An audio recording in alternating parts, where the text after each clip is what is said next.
सर्वे सन्तु निरामयाः सर्वे भद्राणि पश्यन्तु मा कश्चित् दुःखभाग् भवेत्.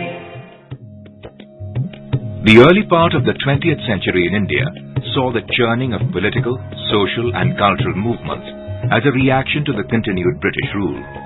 The visionary Dr. Keshav Baliram Hedgewar started one such movement in 1925 by founding the Rashtriya Swayamsevak Sangh. The objective was to fight the British and strengthen the foundations of Hindu society from all perspectives: social, economic, cultural, religious, philosophical and political. Dr. Hedgewar wanted to restore the all-embracing characteristic of Hinduism by rooting out evil practices such as untouchability and divisions on the basis of caste. He was concerned about large-scale poverty, lack of educational opportunities, absence of healthcare, neglect of the rural areas, and the haplessness which confronted the entire country at times of calamities. Dr. Hedgewar's ideas have been carried forward by successive generations of RSS leaders. The second Satsang Chalak, Sri Madhav Sadashiv Golwalkar, addressed as Guruji, continued to bring social transformation within Hindu society. A step in this direction was establishing the Vishwa Hindu Parishad in 1964 and bringing Shankaracharya's, sons and mahants under one umbrella. In 1969, a historic convention of the VHP took place in Udupi, in which 15,000 delegates and dharmacharyas participated. Sri Vishveshwar Tirtha Swamiji of Pejawar Mutt was present in this conclave. In Udupi, a VHP convention took place, and in it, a decision was reached under the leadership of the Sant that the evil practice of untouchability had to be opposed and removed. The gathering ended with the historic mantra, Hindava Sodhra Sarve. All Hindus are brothers. The words of the third Satsang Chalak, Sri Bala Sahab Deoras. If untouchability is not a sin, nothing in the world is a sin. This must be thrown out lock, stock and barrel. Guide the Swayamsevaks as they pursue the goal of social integration through deeds and action. As a result, service-oriented activities have grown manifolds in the last few decades. But a concerted plan of action to spread the Seva Karyas was formulated in 1989. 1989 में संघ के संस्थापक पूजनीय doctor Hedgewar जी का जन्म शताब्दी का 1989 was the birth centenary of the founder of the RSS, Dr. Hedgewar ji. That year, we decided to give a thrust to service activities and involve a larger number of Swayamsevaks. The motivation was always there, but we gave a new dimension to it. As a result, in the last 16 years, 60,000 service programs are being run in the entire country by Sangh Swayamsevak. 60,000 सेवा कार्य सारे देश भर में संघ के स्वयंसेवकों के द्वारा चलाए जा रहे हैं.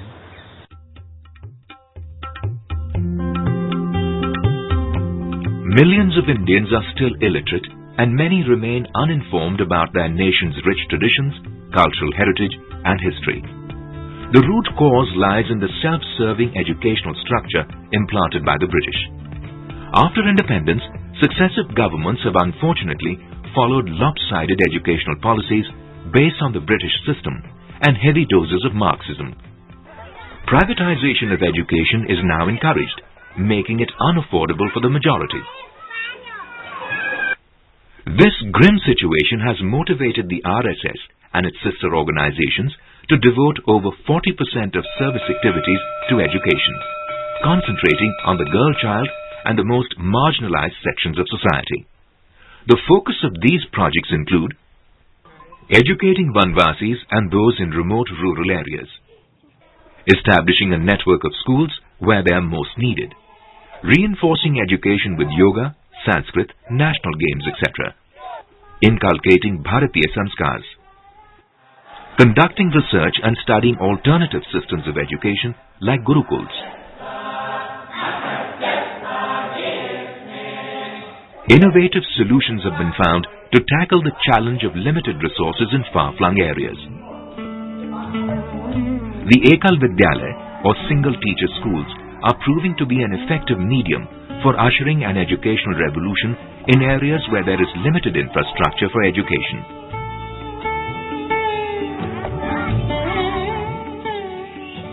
Inhabiting the isolated and forested areas of Kulur in Kerala are the tribes of Kurma and Kuttunayaka. Ironically, in a state which claims 100% literacy, only a handful of the tribals are literate. But there is hope for the future. An Ekal Vidyalaya is now run with the support of the Vivekanand Medical Mission and the local community. Every evening, children walk through forests and fields to reach the Panchayat Ghar where classes take place.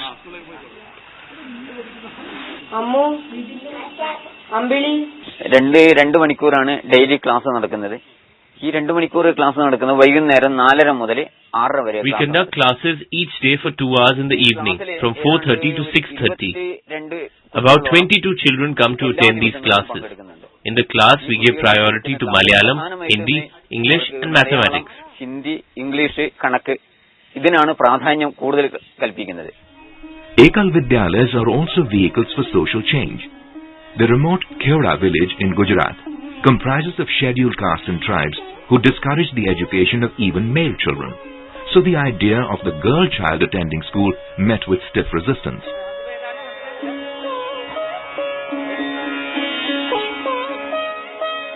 By careful persuasion and building Kheoda's trust, Sewa Bharati volunteers have convinced the community of the importance of education. A total of 80 students now come to the Ekal Vidyalaya, and surprisingly, the majority are girls. We enjoy ourselves here. We are taught to read and write. We pray, sing songs and have fun.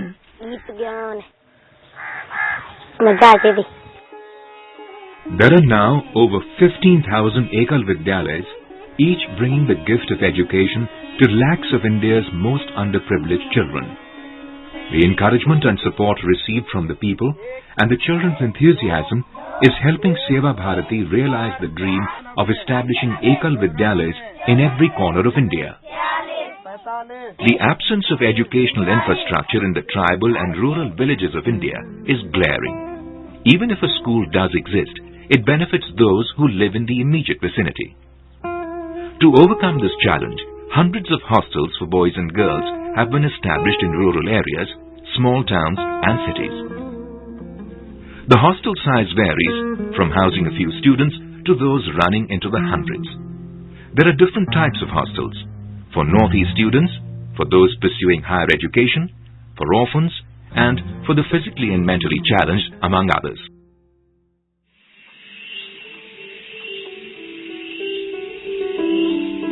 The tea garden town of Tinsukia, Assam is where the Kalyan Ashram Boys Hostel is located with more than 60 students. In 1990, one wing of this building was constructed, and now with local help, it has taken this shape. Some 150 children have completed their education from here. We get tribal children from the surrounding areas to study here. These boys come from remote villages where education is an unaffordable luxury. Once admitted to the Kalyan Ashram, the children are provided with a strong educational, social and cultural foundation. I came to this Kalyan Ashram in 2001. The economic condition in my home is not so good, so I was brought here to get an education as there are no costs. In Madhavpur, Arunachal Pradesh, a boys' hostel, Keshav Chhatravas, has been recently started. At present, there are 8 students who attend the local municipal school.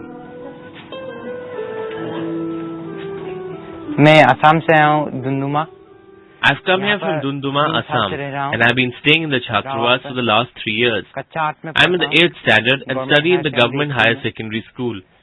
I've come here to get good sanskars. I have made many friends and I'm enjoying myself here.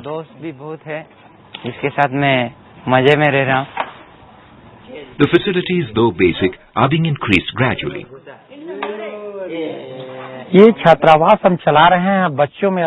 running this Chhatravas for children to inculcate Indian values in them so that they become nationalistic and patriotic citizens. Secondly, there are many forces attacking our religion and trying to transform our society into other religions and groups. I feel that needs to stop. So that is why our children need to understand our culture and become patriotic. In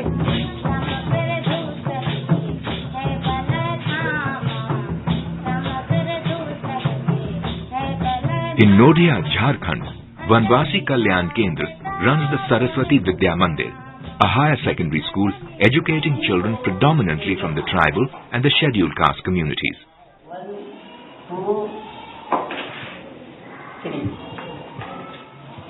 A hostel attached to the school houses over 300 boys and girls.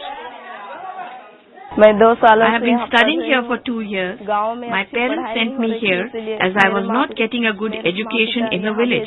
At home, all the work was done by my mother. Here we are taught to become self-sufficient.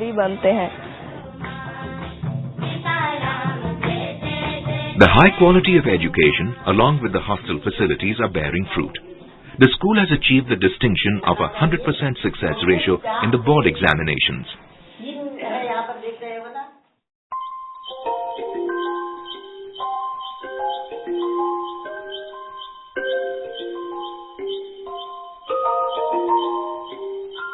In Meghalaya, a number of excellent institutions and programs are being run jointly with the community. Among these is a hostel in the Sewa Bharati Kendra, providing free accommodation to students from rural areas pursuing higher education in the university and professional colleges.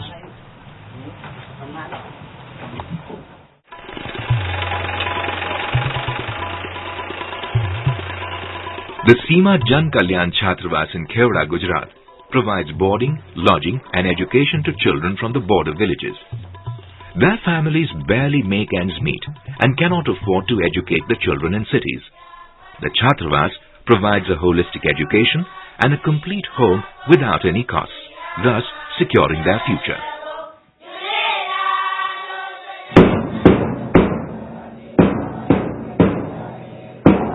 In Delhi, the Sewa Dham Nivasi Vidyalaya, established in 1975, has emerged as a center for educational excellence. Students from 22 states are housed and educated here. Of the 350 students, the majority are Vanvasis or those belonging to the weaker sections of society. Other educational initiatives are also being taken. Bal Gokulams are centers where children between the age of 6 to 14 are enlightened on Hindu Sanskriti and rich cultural heritage. Abhyasikas or study rooms close to Seva Bastis or slums where children are provided with an environment for self-study. Encouraging adult education with a thrust to educate women.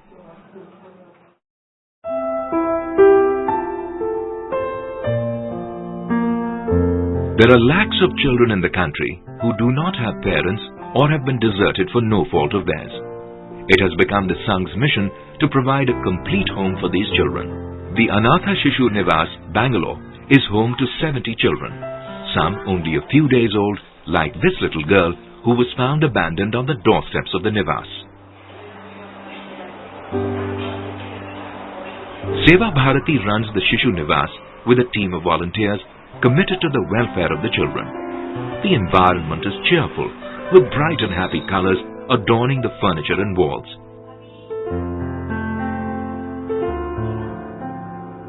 Teachers and administrators ensure that learning is fun and the food provided is wholesome and nutritious.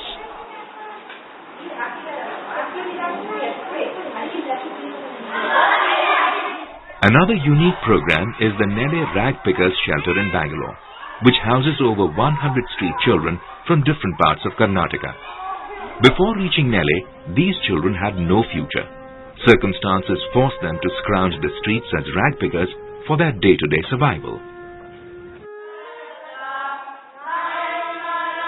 At Nele, they have an opportunity for all-round development in a healthy environment, which encourages them to be responsible citizens with strong cultural values.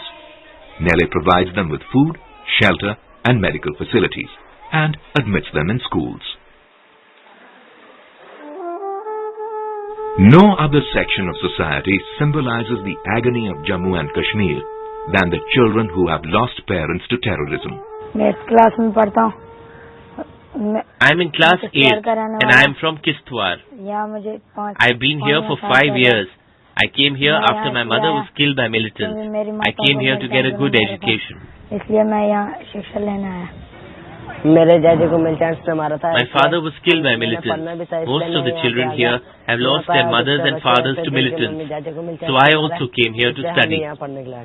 Swami Vivekananda Bal Niketan is a school and hostel based in Jammu with 61 children aged between 6 years to 16 years. Some children came here emotionally shattered. We have 2 children here whose mothers were hanged by militants. Some children have seen their fathers being dragged out of their homes and riddled with bullets and killed. So much cruelty has been inflicted by these militants on these innocent children. Swami Vivekananda Bal Niketan is now their home, providing for all their needs. Future plans include expanding the hostel to accommodate an additional 50 children and also to open a much-needed girls' hostel.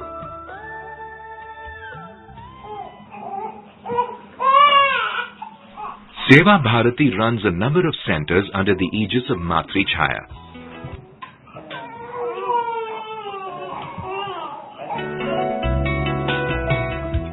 Before a child is given for adoption, workers of Matri Chhaya make inquiries and ensure that the child goes to a safe and secure home. Other homes like the Sanjeevani Samiti Urekan in Kerala are for orphan girls. 60 of them live here. A number of girls of marriageable age have been found homes by the Sanjeevani Samiti, thus completing the responsibilities that their parents would have discharged. Other homes for children like Paza Hasi Bala Mandiram run by the VHP in Kerala. The Kalyan Ashram Chhatri Nivas in Assam, the Matri Chhaya Bal Ashram are just some of the hundreds more working to provide a future for children who have been abandoned to fend for themselves.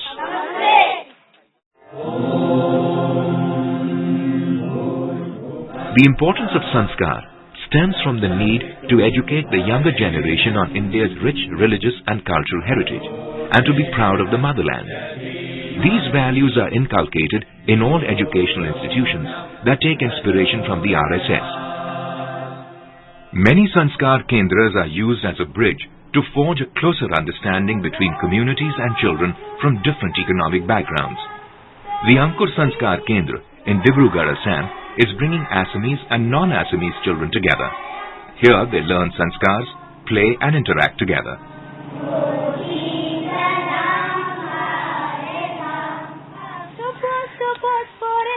The Firobadi Lachit Sanskar Kendra, also in Assam, works with the children of Vanvasi tea pickers to inculcate religious and cultural values.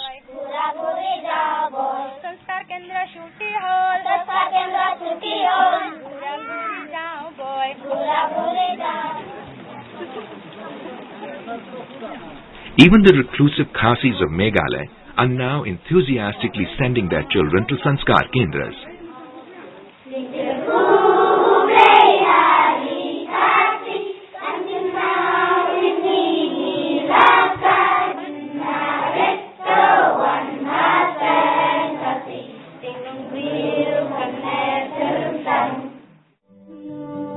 In India, healthcare remains neglected in lakhs of villages. There has also been progressive deterioration of hygienic conditions in urban areas where the poor are forced to live in overcrowded slums without basic amenities of clean water, toilets, garbage removal, etc. The irony is that people die of diseases which are preventable and treatable. The poor government health infrastructure and an unaffordable private healthcare option benefits only a small percentage. Sewa Bharati, in its efforts to bring affordable and accessible healthcare to every citizen, is devoting over 20% of its service activities in this area. One of the earliest healthcare programs was launched in 1972 when the Swami Vivekananda Medical Mission was founded to serve the medical needs of the reclusive Kuttunayaka tribe in the remote district of Wayanad, Kerala.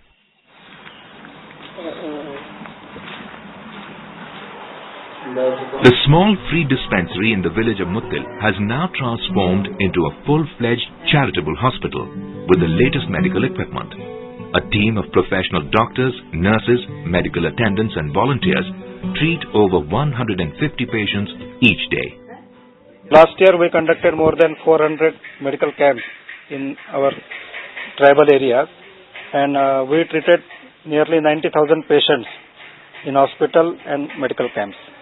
The Swami Vivekananda Medical Mission discovered that many tribals of the area had incidents of sickle cell. To treat patients of this disease, it is collaborating with the All India Institute of Medical Sciences. In remote areas, mobile dispensaries are utilized to bring timely medical attention to the elderly, women, children and the disabled. In the secluded mountain village of Nong Dom in the West Khasi Hills district of Meghalaya, a Sewa Bharati mobile dispensary gives medical access to 70 villages. Dr. Montu Bora accompanies the vehicle and provides medical treatment.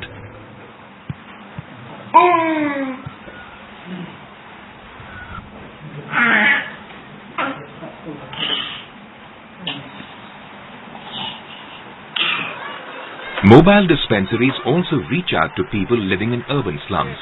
The Rashtriya Mobile Dispensary covers the city slums of Bangalore. Patients, young and old, eagerly await the arrival of Dr. Rao. Daily 3 slums for 6 days in a week. 18 slums we selected. We will visit them once in a week. We will treat the orphans and others, elders, particularly old people, where they are neglected in the society. We treat them. The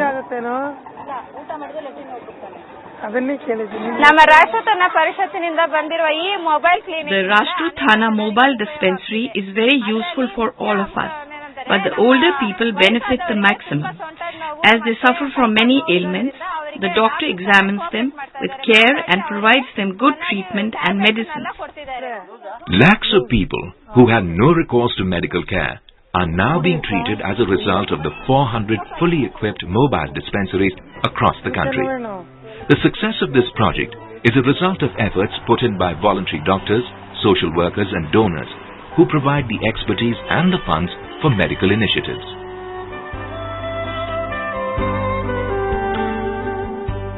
While primary and preventive healthcare is the focus, there is a growing need for large medical institutions with a range of medical expertise to serve the people.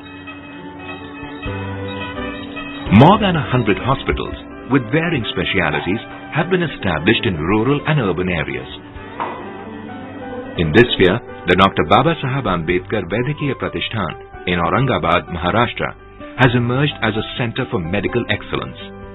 Established in 1989 by a team of 6 dedicated doctors, this state-of-the-art multi-speciality hospital serves the city and surrounding areas and provides an affordable option for a range of medical problems. When we were about to graduate from medical college, we felt the need to serve the poor sections of society. We felt that we should use what we have learned in a more meaningful way to serve the people.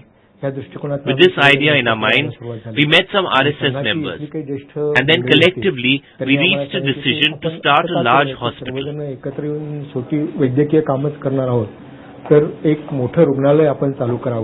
ती पट्टी लावल्यापासून काही जेवणात फरक झालाय?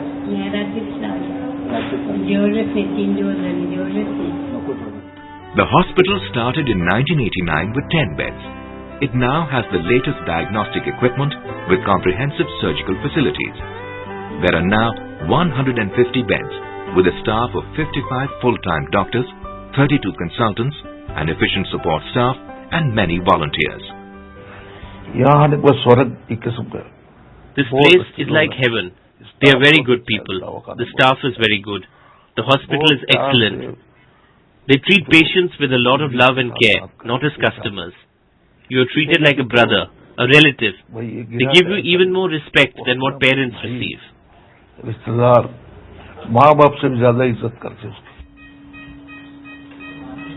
On any given day, the hospital treats 1,000 patients and conducts a number of major and minor operations. An integral component of the healthcare services are a chain of professionally run blood banks. These institutions are run in accordance with the National Blood Bank Policy, namely the rational use of blood, 100% voluntary blood donations, establishment of satellite centers, blood banking with total quality. The city of Bangalore is served by one such center, the Rashtriya Blood Bank, which provides an alternative to people to get life-saving blood at a reasonable cost. This state-of-the-art facility practices the highest standards of blood collection and distribution with the use of the latest techniques and technologies. Every year almost now we have reached a target around 7,000 and change. Exactly telling is 7,200. And most of the blood which we issue to the patients are to government hospitals. Almost 40 to 45% goes to government hospitals. So we feel that we are in a way helping poor people, and most of the donors, because of this reason, they feel very comfortable in donating blood to our Rashtriya Blood Bank. Run on a non-profit basis, the Rashtriya Blood Bank provides blood at nominal costs. But for the poor and the needy, the charges are waived altogether. I have come here before and I have seen the facilities and that has been offered here, and I feel that it is one of the excellent blood banks in Bangalore.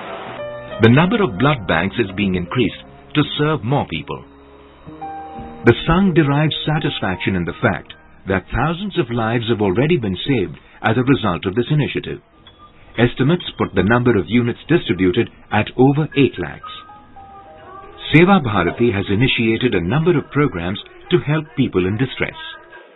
Each morning, before dawn, volunteers and workers of Sewa Bharati reach the Annapurna Annadan Center in front of the Calicut Medical College Hospital to prepare a morning meal for patients who are admitted in the hospital and their attendants. The distribution of the meal starts at 5:30 a.m. and each day some 500 to 700 people are provided with breakfast. Every day for the last 18 days, we have been taking meals here. This gesture is very helpful to us. Like all service-oriented programs of Sewa Bharati, this one too is based on the participation and generous donations of the people of the city. The people donate grain and the ingredients or sponsor a day's morning meal to celebrate the birth of a child or in memory of their near and dear ones.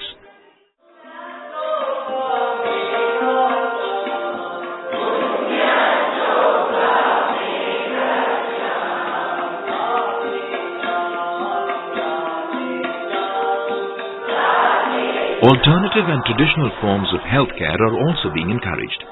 The ancient and time-tested practice of yoga, combined with spirituality, helps in coping with the stresses and strains of modern life. Yoga therapy also cures diseases like asthma, bronchitis, diabetes, and cerebral palsy. The RSS and its affiliated organizations are popularizing yoga through their programs for a cross-section of society.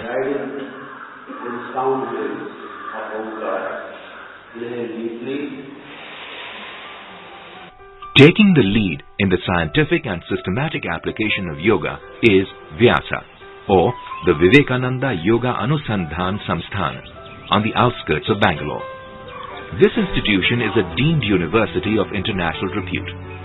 Vyasa defines itself as an establishment to examine the efficacy of yoga practices and to develop yoga courses to solve the basic problems of the high-tech era.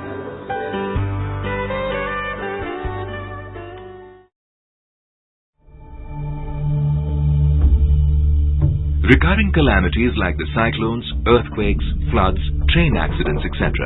has convinced the RSS to provide scientific disaster management training to its volunteers. The death and destruction caused by the Gujarat earthquake on 26 January 2001 and the tsunami in 2004 saw large-scale relief efforts undertaken by the RSS. In the case of Gujarat, the magazine India Today stated, "It is conceded by even their worst detractors that the RSS and the Vishwa Hindu Parishad, VHP, have been in the forefront of the non-official rescues and relief." This has led to an upsurge of goodwill for the Sangh Parivar. Trained volunteers with their expertise, skills and a shorter response time now have the ability to launch massive relief efforts in any part of the country in a coordinated and efficient manner.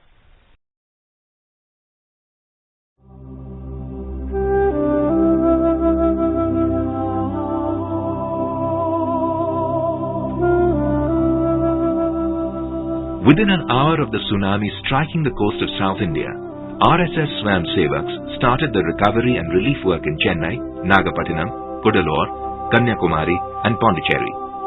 In the initial hours, hundreds of people were rescued and lives saved by volunteers who rushed the injured to hospitals.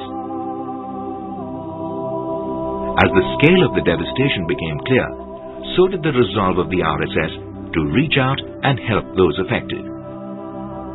Temporary shelters and makeshift hospitals were set up. Drinking water was made available. Makeshift kitchens provided food. And clothing was distributed.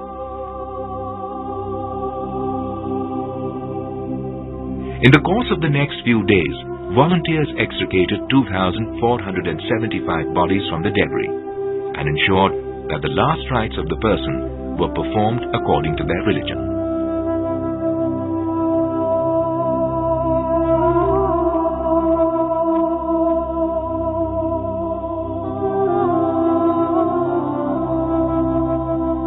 For the survivors of the disasters, long-term rehabilitation is essential. In the case of the Gujarat earthquake, Bhuj and its surrounding areas faced the largest number of casualties and destruction. RSS, along with Sewa Bharati, took the challenge of rehabilitating more than 108 villages, of which 14 have been rebuilt from scratch. Like others, the Atalnagar Chapredi village lay in rubble. The population of over 1,000 Hindus and Muslims rendered homeless. After our village was destroyed by the earthquake, no organization volunteered to help us rebuild. But then Sewa Bharati took the responsibility of rehabilitating us. In 2 or 3 years, they have resurrected our village, along with a hospital, community hall, Gram Panchayat, water and other facilities. As a result, we have started living a good life once again. Sewa Bharati has helped and provided us with a lot. They gave us hope where none existed. Even in our dreams, we did not expect to get such a well-built village. A thrust area for the organization is to help re-establish Gujarat's educational infrastructure and to make it possible for families hit by the earthquake to send their children to school without additional financial pressures. To fulfill this goal, 70 schools were established by Sewa Bharati in partnership with donors and the government. Sewa Bharati has rebuilt the revered Lord Dutt Temple in Kaladungar, situated 90 kilometers from Bhuj towards India Bridge. A number of facilities have been added within the temple complex, including accommodation, a food area and canteen.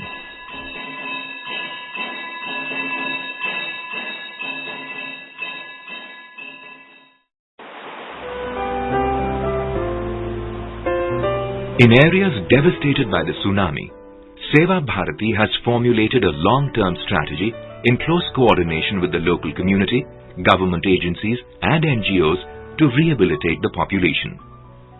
A range of projects continue, including medical care units, schools, computer and tailoring classes for women and children, boat repairs, distribution of fishing nets, and setting up water purification plants with help from donors.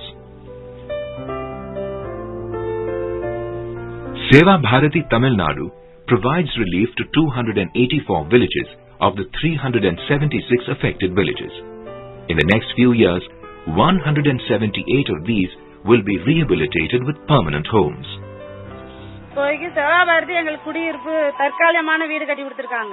Sewa Bharati has not only made available safe drinking water, camps for medical treatments and schools for education, they have also provided us with temporary houses at present and will be constructing 800 permanent houses for us to lead a better and happy life.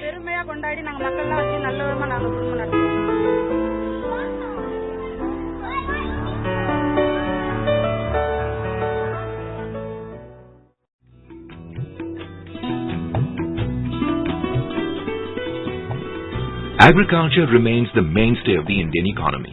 and yet the majority of farmers and Vanvasis remain marginalized and poor.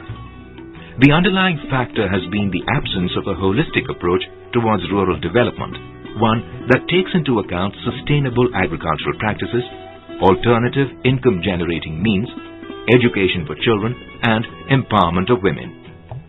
Keeping these broad parameters, the RSS has successfully evolved models for the integrated development of villages.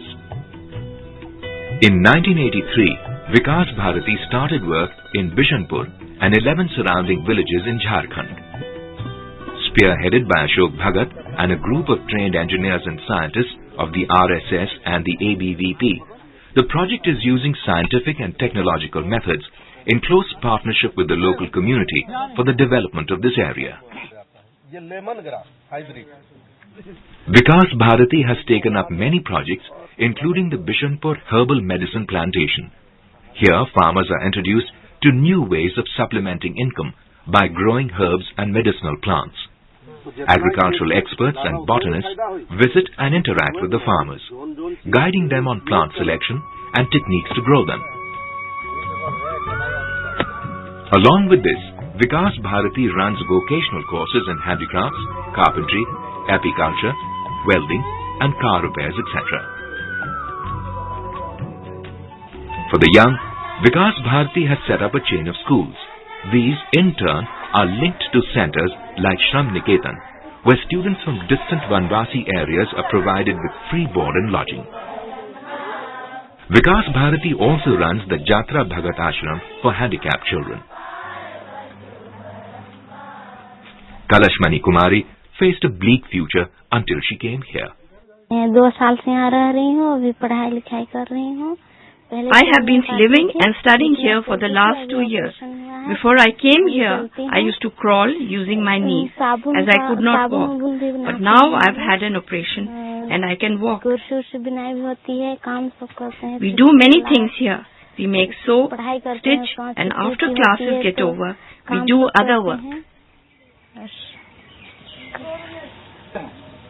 Volunteers from the ashram travel to Vanvasi areas and convince parents of handicapped children to place them in the care of the ashram. इस क्षेत्र के विकलांग भैया बहनों का स्थिति दयनीय देखते हुए मैंने सोचा कि इन बच्चों को The condition of handicapped people in this area was poor, so we decided to start an ashram for disabled children for their education and medical treatment. 14 children have been operated and now they can walk with the support of a stick. 11 are currently admitted in Ranchi Guru Nanak Hospital. चल रहे हैं और 11 रांची गुरु नानक में भर्ती हैं. A framework to transform rural and Vanvasi areas in India can be developed by studying models of successful projects like Vikas Bharati, which have combined economic growth, social justice and scientific technologies to uplift the fortunes of large communities. A number of other agriculture projects have also been taken up. Sewa Bharati is running a vermiculture project in a village close to Tinsukia, where compost is generated using waste and other organic materials. Vermiculture benefits us as we can get an additional income of 1,000 to 1,200 rupees per month. In a year, that translates into 12,000 to 15,000 rupees.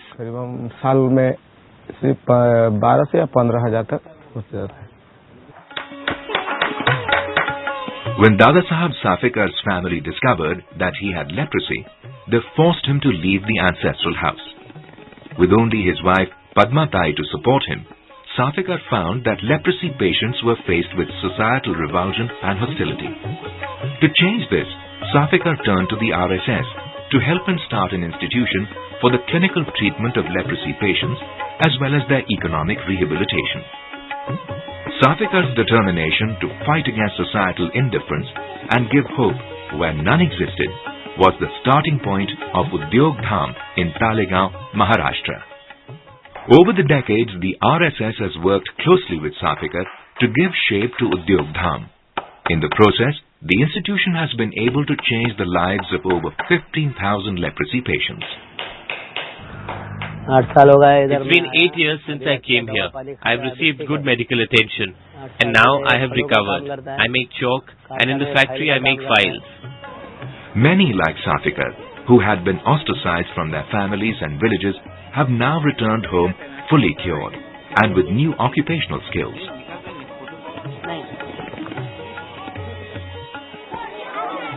The Sangh constantly challenges societal misconceptions and stereotypes, like in Yamgarwadi, Maharashtra, where a movement is underway to bring social and economic rehabilitation of tribes like the Pardhis who have been branded as criminals. The objective is to provide them with education, homes, a means to earn a livelihood. Like this, there are 22 different programs being run by the Bhatke Vimukt Vikas Parishad in Maharashtra.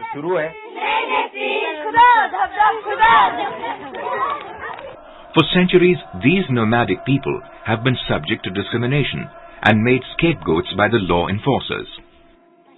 This sad state of affairs continues to this day, with many Pardi children born in prisons. I learned many things here. I was born in jail. Both my parents are still in jail, but my mother will be released soon.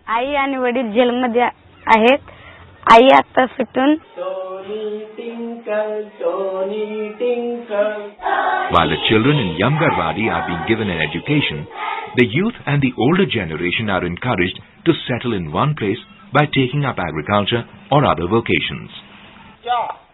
Over the years, approximately 10,000 Pardis have benefited through Yamgarwadi's work. The process of rehabilitation extends to other communities. These include Gopalaks or the Pahalwan, who are followers of Shivaji and Maharana Pratap. For centuries they have earned a livelihood by performing Nautankis, but in the present day and age, as other forms of entertainment become popular, the Gopalaks are finding it difficult to make ends meet. Sewa Bharati initiated a series of steps to save this precious community from slipping into the clutches of poverty. They are being convinced of the benefits to settle in one place. The process is starting to yield results. A school is also run for the children, while the women are trained in embroidery to supplement family incomes.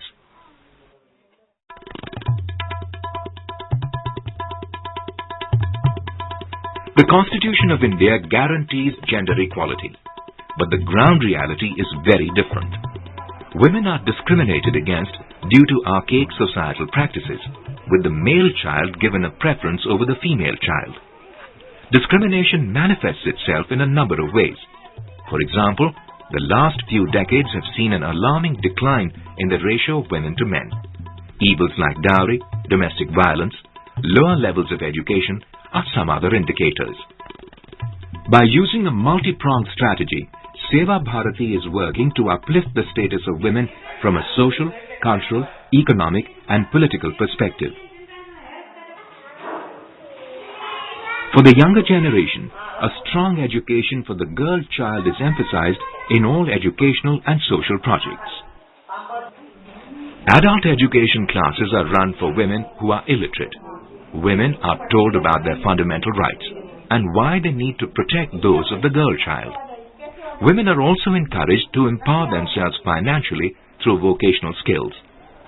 These centers are spread across the country, like the Sanjeevani Sharda Kendra in Jammu. In Tejpur, Assam, the Madhav Seva Sadan imparts training in a number of fields like computers and tailoring. In remote areas like the tea plantations of Ayagudi in Assam, employment for women tea pickers is seasonal. Here, Sewa Bharati imparts training to them in tailoring, embroidery, painting and making soft toys. This work supplements the household income. Other ways of making women self-reliant are being explored by organizations like Shakti in Kerala through special workshops. The Women's Wing of Swadeshi Science Movement, Shakti, is organizing this training camp on mushroom cultivation. Poor people, women, can just cultivate this mushroom and then they can find a market without any problem. To give a further boost to these efforts, a large network of self-help groups or SHGs has been started across the country. This grassroots initiative involves a group of women pooling their resources to run a small business. In the villages around Bhuj, Sewa Bharati volunteers have been able to motivate women to embroider traditional cloths and items for retail. Since the women here have joined the self-help group, they think about themselves and their homes, and importantly, they do not need to depend on others as they are earning themselves. Now they can give rather than take. Sewa Bharati provides raw materials like needles, threads and cloth for the embroidery. The final goods are then purchased from the women and sold further. We benefit as we interact with others and also save money in the bank. In Kerala too, self-help groups have started a number of businesses. In Calicut itself, there are over 75 SHGs running small-scale units, including a chain of reasonably priced grocery stores. The Madhav Bhakt Surdas Swasarya Kendra in Aluva in Kerala is a self-help group which empowers blind women financially. Here they make agarbattis under the brand Krishna Jyoti, which are distributed and sold in the market. Sujata is the group leader engaged in this noble cause. We have started this place so that the blind girls can be provided with work to make them become self-reliant.